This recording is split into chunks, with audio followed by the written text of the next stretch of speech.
오늘도 예배의 자리, 기도의 자리에 나오신 여러분들 주님의 이름으로 사랑하고 환영하고 축복합니다.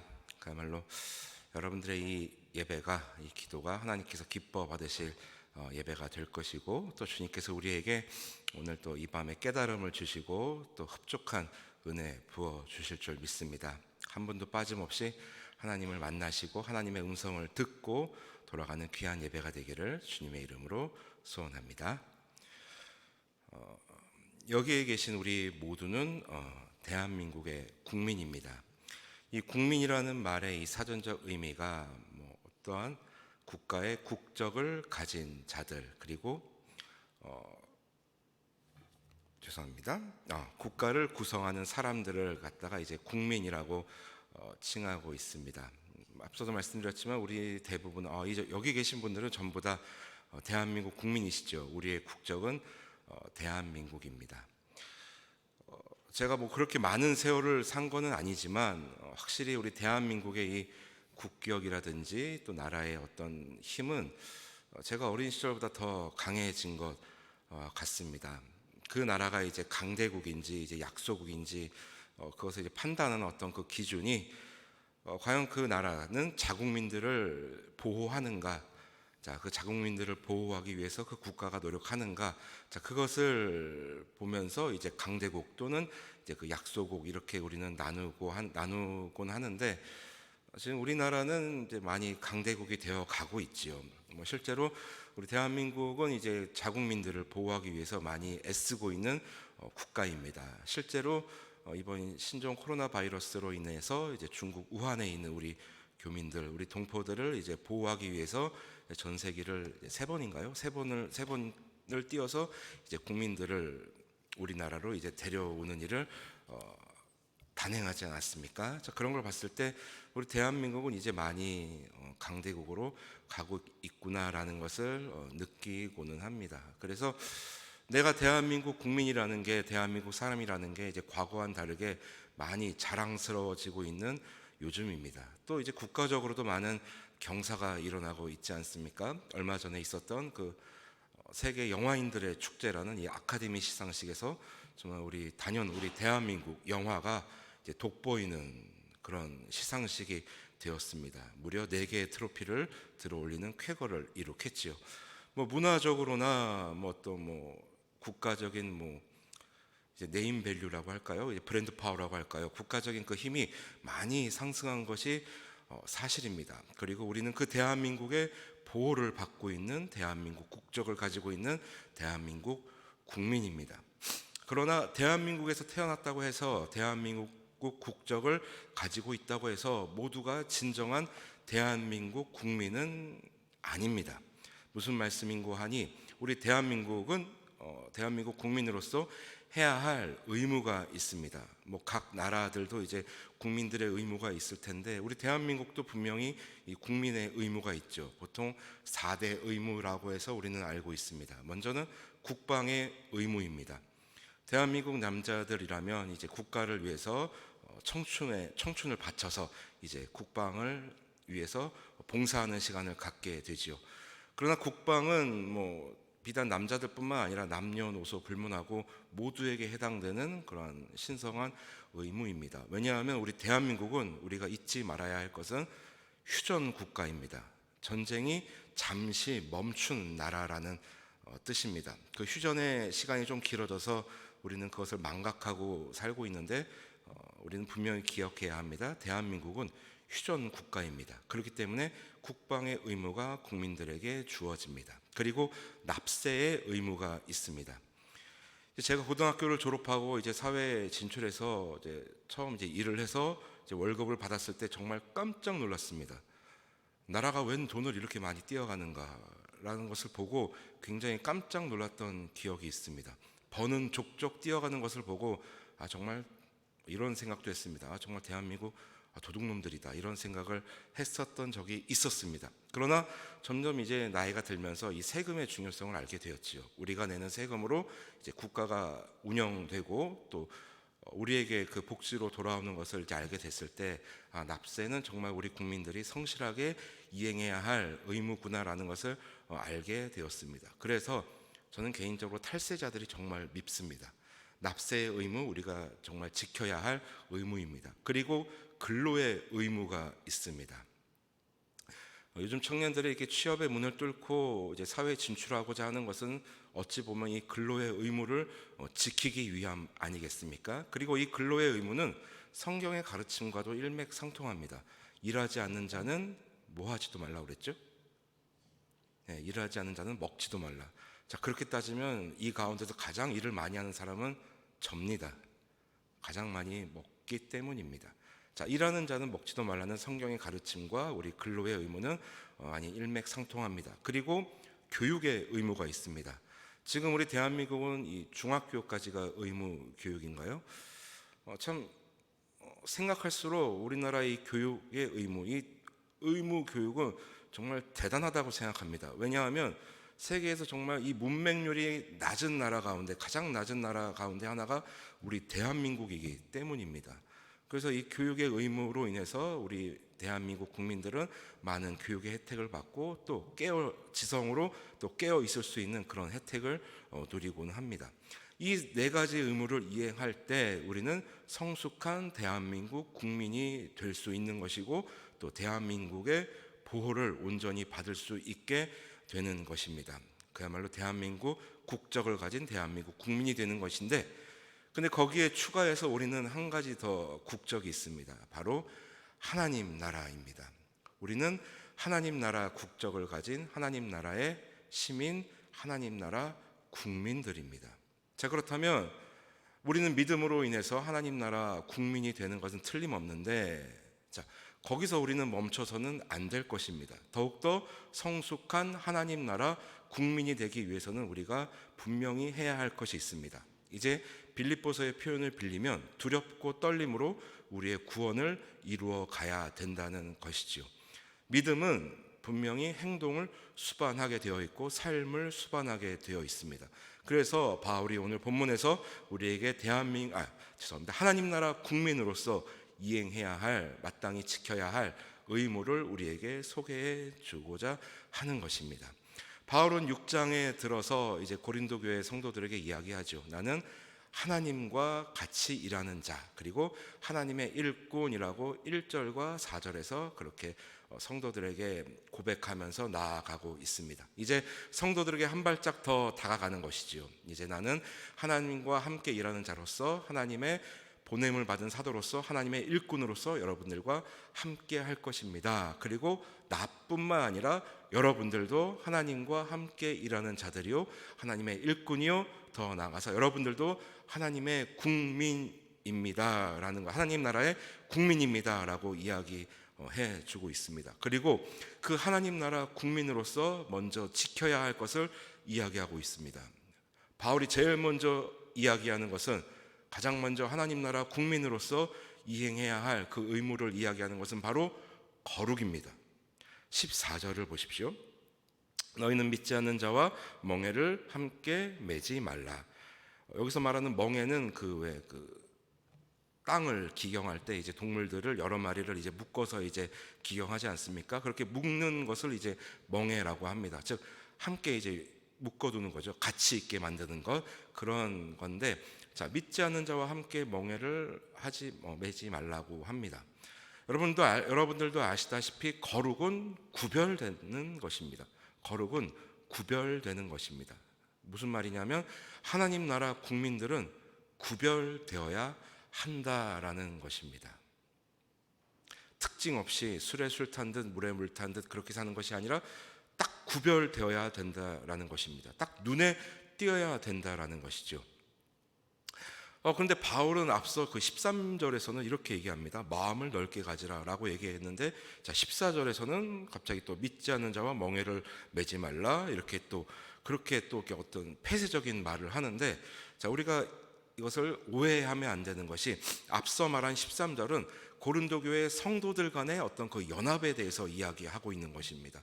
자, 너희는 한 분 하나님을 믿는 성도들 간에 서로 마음을 넓게 함으로 다른 것은 틀린 것이라 여기지 말고 서로를 용납하며 더욱더 한 몸을 이룬 주님의 몸을 이루는 공동체로서 그런 내실을 더욱더 다져가라라는 의미에서 마음을 넓혀라, 즉 성도의 자세에 대해서 이야기하는 것이고, 그리고 14절은 그 성도가 이 세상을 살아가는 삶의 자세에 대해서 이야기하고 있는 것입니다. 이제 안으로서 내실을 다진 성도들이 이제 밖에 세상으로 나가서 어떻게 살아야 되는지에 대해서 이야기하는 것입니다. 믿지 않는 자들과는 멍에를 함께 매지 말라. 그래서 고린도전서에서는 바울이 이런 얘기도 했지요. 겸상도 하지 말라는 얘기를 그렇게 하고는 했습니다. 자, 바울은 그러면서 이제 그 두 가지의 이제 어떤 개념들을 대조해 가면서 설명하고 있습니다. 자, 불법이 어찌 함께하며, 의와 불법이 어찌 함께하며, 빛과 어둠이 어찌 사귀며, 그리스도와 벨리알이 어찌 조화되며. 여기서 말하는 벨리알은 뭐 가치 없는, 무의미한, 뭐 쓸모없는 그런 뜻인데, 신약 시대에는, 특히 바울 시대에는 이 사탄과 이 동의어로 사용된 단어라고 합니다. 자, 어찌 생명의 빛이신, 생명의 주인이신 그리스도께서 어둠의, 죽음의 권세인 사탄과 어떻게 한 몸, 즉 화합을 이룰 수 있겠느냐, 어떻게 연합할 수 있겠느냐, 이렇게 두 가지 개념을 들어서 설명하고 있습니다. 그러나 결국 바울이 이야기하고자 하는 것은 거룩입니다. 구별되어야 한다라는 것입니다. 여러분들 거룩하십니까?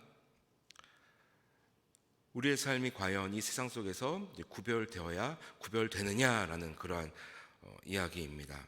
자, 그랬으면 우리가 이 말을 오해해서 그럼 우리는 구별되어야 되고 믿지 않는 자들과 함께하지 말아야 되니까, 그렇다면 나는 저 깊은 산 속에 들어가서 그냥 주님 다시 오실 그날만 바라보며 아무것도 하지 말고 있어야 되겠구나라고 우리가 오해할 수도 있습니다만, 그러나 우리가 분명히 알아야 할 것은 바울의 이러한 강권은, 거룩은, 자, 이 세상 속에서 우리가 살아가면서 하나님 나라 국민으로서의 정체성을 잃지 말고 하나님 나라의 국민임을 나타내며 살아가라는 그런 성도의 자세를 이야기하고 있는 것입니다.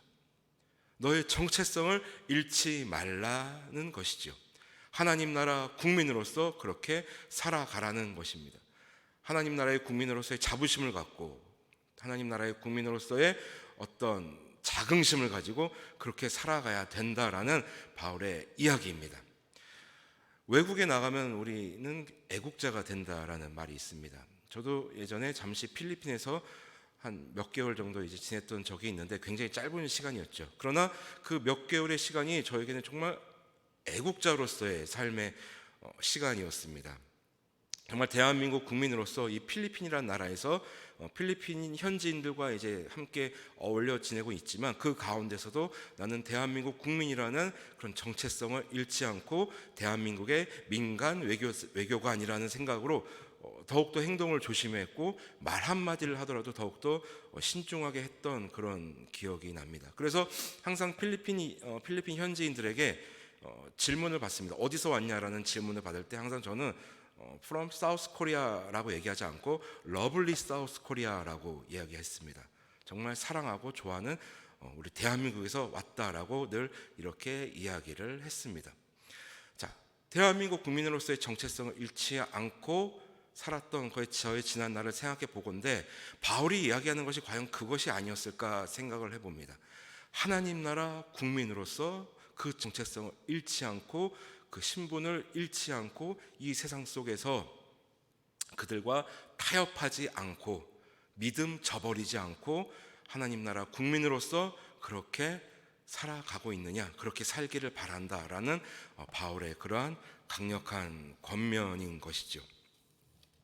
자, 그러면서 16절에서는 정말 중요한 이야기를 합니다.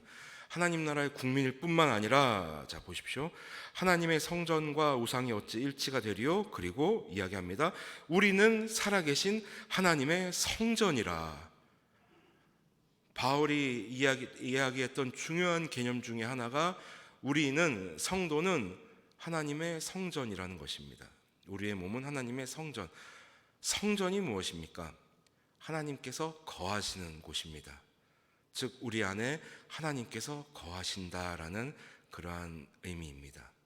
또 바울이 이렇게 했던 이유가 있습니다. 당시에는 이제 그 바울 이 고린도뿐만 아니라 당시 시대에는 이제 그 인간의 영혼은 귀하고 육은 굉장히 이제 썩어지고 이제 타락한 그런 것으로 보아서 이제 영혼과 육신을 따로 분리해서 이야기했습니다. 그래서 영혼은 귀한 것이고 육신은 어차피 썩어질 것이니까 뭐 마음대로 살자라는 그런 이분법적인 생각이 있었습니다. 그런 생각에 정면으로 이제 반기를 드는 바울의 이야기입니다. 우리는 하나님의 손에 의해서 하나님의 형상으로 창조된 자들로서 우리의 몸은 영혼뿐만 아니라 우리의 몸도 하나님께서 거하시는 하나님의 성전이라는 개념을 처음으로 바울이 설명했던 것입니다. 그렇기 때문에 우리의 몸은 우리 영혼뿐만 아니라 우리의 몸도 하나님의 거룩한 성전이라는 것입니다. 하나님이 거하시는 집, 즉 우리의 주인은 하나님이시라는 겁니다. 즉 우리는 하나님의 소유라는 것이죠. 하나님 나라의 국민에서 이제 하나님의 소유로까지 이제 신분이 격상되었습니다. 여러분, 우리의 인생은 때로는 우리 것이라고 하면서 이제 우리가 이제 내 마음대로 살 거야라는 이야기들을 많이 하고 있지 않습니까? 그러나 우리 그리스도인들에게는 거기서 한 걸음 더 나아가야 되는 것이죠.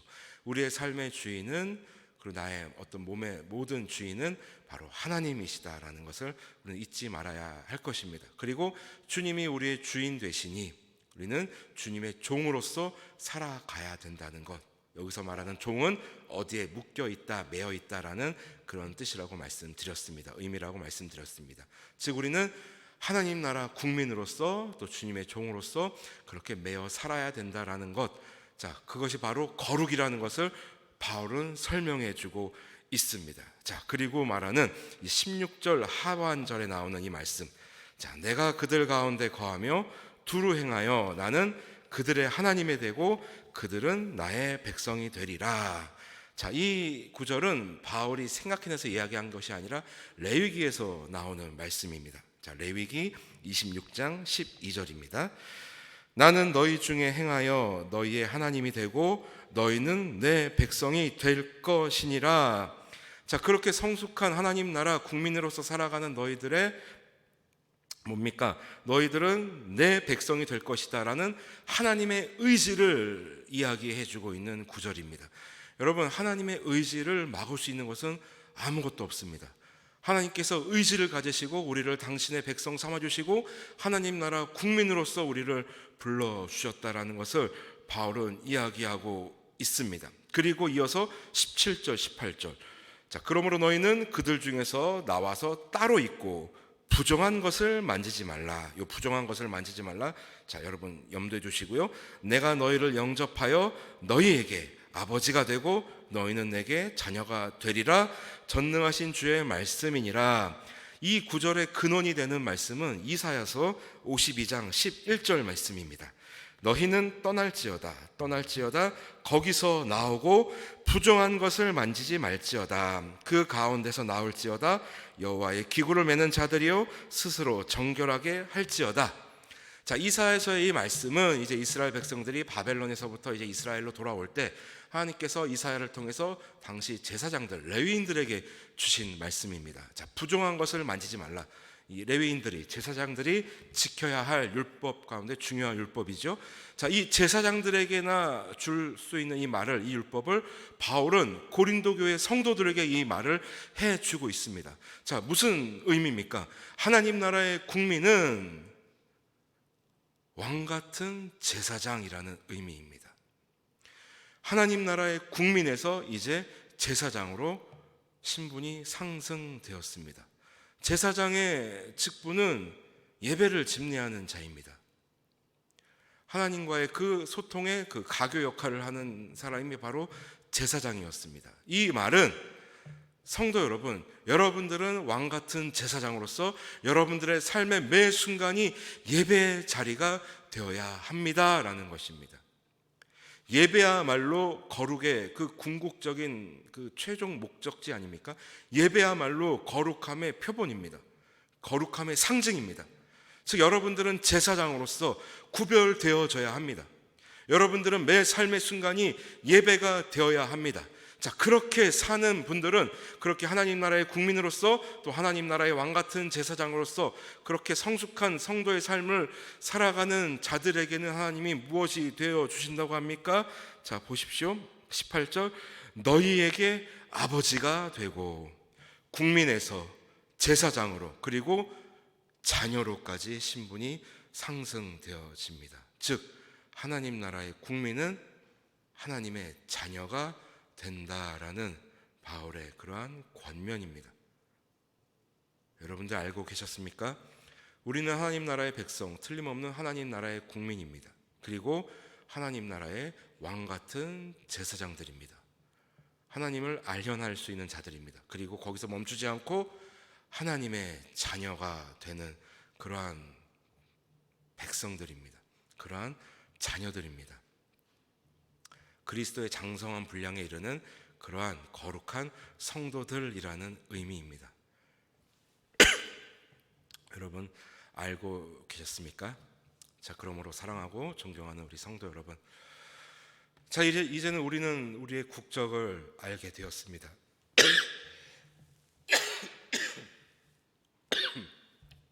죄송합니다.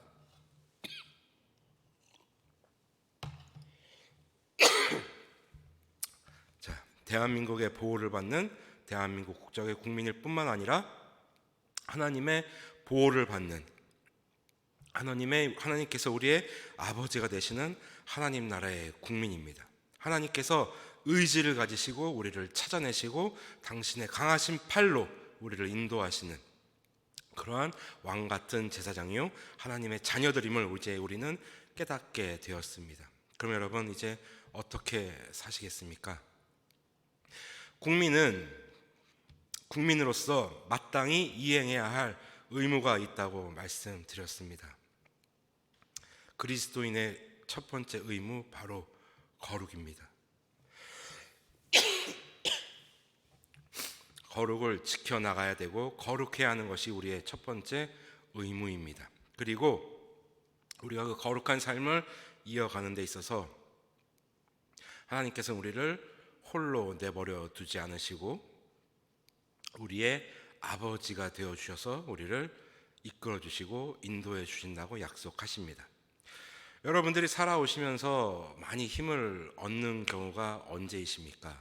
많은 돈이 생길 때 혹은 높은 자리에 올라섰을 때 여러분 많은 힘을 얻으십니까? 물론 그것도 힘을 얻으실 수 있겠지요. 그러나 제 개인적으로는 제가 살아오면서 가장 힘이 날 때, 정말 삶의 의욕이 넘칠 때는 누군가가 나를 응원해 줄 때였습니다. 즉 내 편이 많이 생겨서 나를 많이 응원해주고 격려해줄 때 저는 참 많은 힘을 받고 또 삶의 의욕이 생기는 것을 경험했습니다. 여러분, 하나님께서 우리의 편이 되어주셔서 우리를 응원해 주신다고 약속하십니다. 그러니 어찌 우리가 넘어져서 좌절하고 있을 수 있겠습니까? 그러니 우리가 어찌 거룩을 게을리할 수 있겠습니까? 잊지 마십시오. 하나님은 바다를 휘저어 파도를 만드시고 물결을 만드시는 분이십니다. 그 하나님께서 우리를 이끌어 주시고 우리를 국민 삼아 주시고 제사장 삼아 주시고 그리고 우리를 자녀 삼아 주셨습니다. 자, 우리가 그것을 잊지 말고 이 험한 세상에서 구별되이 살아가는 삶을 게을리하지 않기를 소망합니다. 자, 그러한 우리 하나님 나라의 국민으로서 또 왕 같은 제사장으로서 하나님의 자녀로서 그러한 복된 삶을 하나님 앞에 서는 그 순간까지 중단 없이 살아가는 그런 우리 모두가 되시기를, 그런 우리 부평 동부교회가 되기를 주님의 이름으로 소원합니다.